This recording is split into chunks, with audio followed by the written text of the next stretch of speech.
las 8:02 de la mañana recibimos, como todos los martes alternos, al secretario general del Partido Independentista Puertorriqueño, Juan Dalmau. Buenos días, bienvenido. Buenos días.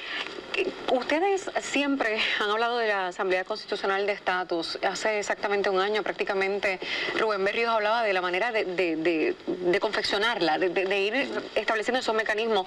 El Partido Popular también lo incluye en su promesa de campaña, llegan al poder y no cumplen. ¿Cuál sería la posición del Partido Independentista Puertorriqueño si hay un plebiscito? Bueno, mira, en primer lugar, como señalaste, para recordarle a la teleaudiencia, el PIB tiene una propuesta de una asamblea de estatus, no una asamblea constitucional, porque no es para enmendar la constitución, no es una asamblea constituyente, porque no es para constituir un gobierno.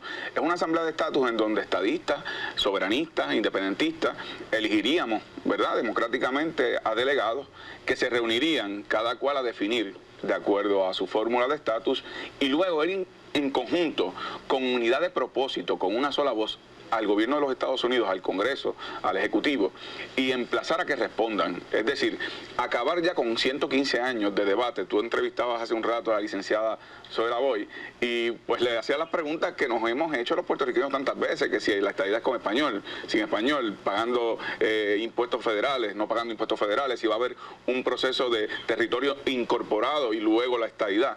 Todas esas respuestas las tiene que dar el Congreso de los Estados Unidos. Igualmente, la transición a la independencia, lo que va a ser la propuesta de libre tránsito, que eso se discutió en una ocasión y se avaló por parte del comité del Congreso de los Estados Unidos, las condiciones de la asociación, si fuéramos libre asociación o un ERA soberano, como le han llamado algunos.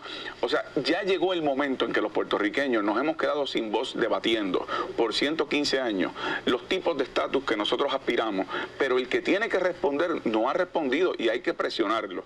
Ahora bien, tú bien señalas, con toda razón, que el gobernador de Puerto Rico ha utilizado una retórica manipulada para una claudicación institucional, que es que el Partido Popular, cuando no está en el poder, coquetea con los términos de soberanía, del puertorriqueñismo, del nacionalismo cultural, de lo que es la Asamblea Constituyente o Constitucional, como ellos la han llamado.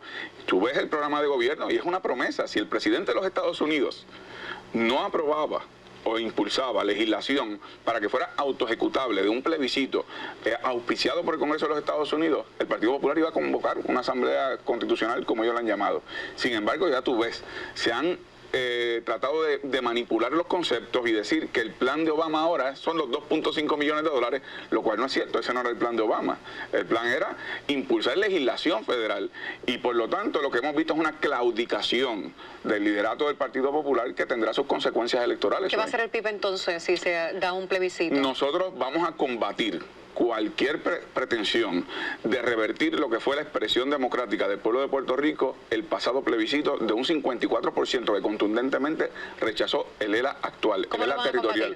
Lo combatiríamos desde la legislatura, lo combatiríamos desde la orientación a la ciudadanía, lo podríamos combatir también en la no participación. O sea que tenemos todo un espectro de oportunidades, incluso a nivel internacional, a nivel de los Estados Unidos. Así que nosotros vamos a combatirlo si la pretensión, como parece ser, es que el gobierno de Alejandro García Padilla cree que el colonialismo es un derecho a perpetuidad, cuando eso está proscrito a nivel internacional, en el derecho internacional, cuando ya Puerto Rico es la colonia más antigua del mundo. Incluso dentro de su propio partido, el compañero de papeleta de Alejandro García Padilla ha sido muy vocal. Rafael Cox Salomar ha dicho que el Partido Popular tiene que abandonar esa idea de mediados del siglo pasado de que el ELA es un estatus permanente, o que es un estatus que de alguna manera es un estatus de avanzada, cuando es un retroceso.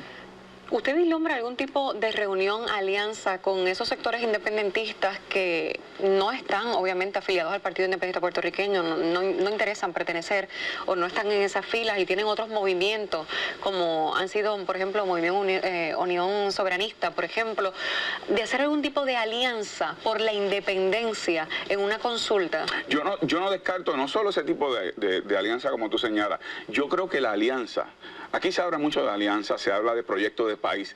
El proyecto de país tiene que ser que 54% de la ciudadanía puertorriqueña en un plebiscito, que fue el de más participación en la historia de Puerto Rico, rechazó la colonia. Y por lo tanto la propuesta que ha hecho el PIB es que estadistas, soberanistas, independentistas, afiliados o no afiliados, al Partido Independentista, que vayamos en conjunto a exigirle que hable el que se ha negado a hablar, que es el gobierno de los Estados Unidos. A eso nos tenemos que dirigir. De lo contrario, seguimos peleando entre los puertorriqueños, debatiendo cuántos ángeles caben en la cabeza de un alfiler, cuando realmente el que tiene que responder entonces pasa con ficha, que es el gobierno de los Estados Unidos. Hay que crearle una crisis a los Estados Unidos y la propuesta del PIB es un paso en esa dirección. ¿Cómo usted le explica a los puertorriqueños, y un poco, verdad, pasando la pregunta a la independencia, como le hacía a Zoila hoy sobre la estadidad, que puede seguir adelante sin la ayuda de Estados Unidos, siendo independiente? Porque usted sabe, y se tiene que haber topado con casos que la gente ha crecido y dice, ¿qué seríamos sin Estados Unidos? ¿Usted recuerda aquello de lo mejor de los dos mundos? Bueno, y eso es lo que vemos ahora, el peor de todos los mundos.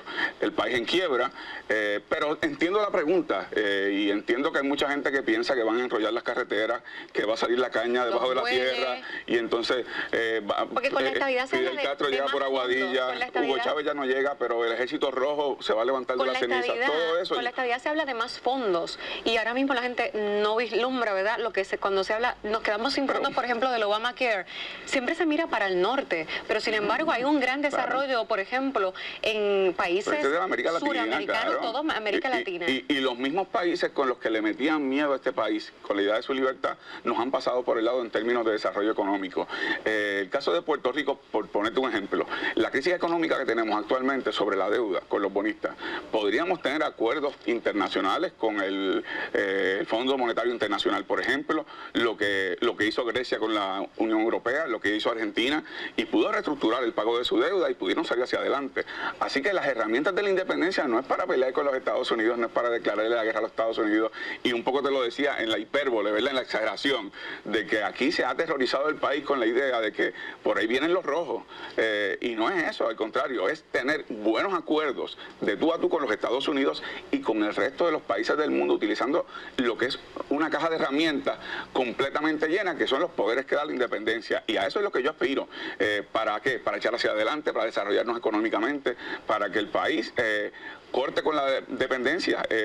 Aquí, la gran ironía, por ejemplo, yo oigo estadistas diciendo que con la estadidad vienen más fondos federales, lo que significa que entonces no va a haber desarrollo económico suficiente, porque vamos a tener un país mucho más dependiente, y lo que deberíamos aspirar es al contrario, al desarrollo pleno en términos económicos, y eso lo da la independencia, de nuevo, para tener cooperación y amistad con los Estados Unidos, al igual que el resto del mundo.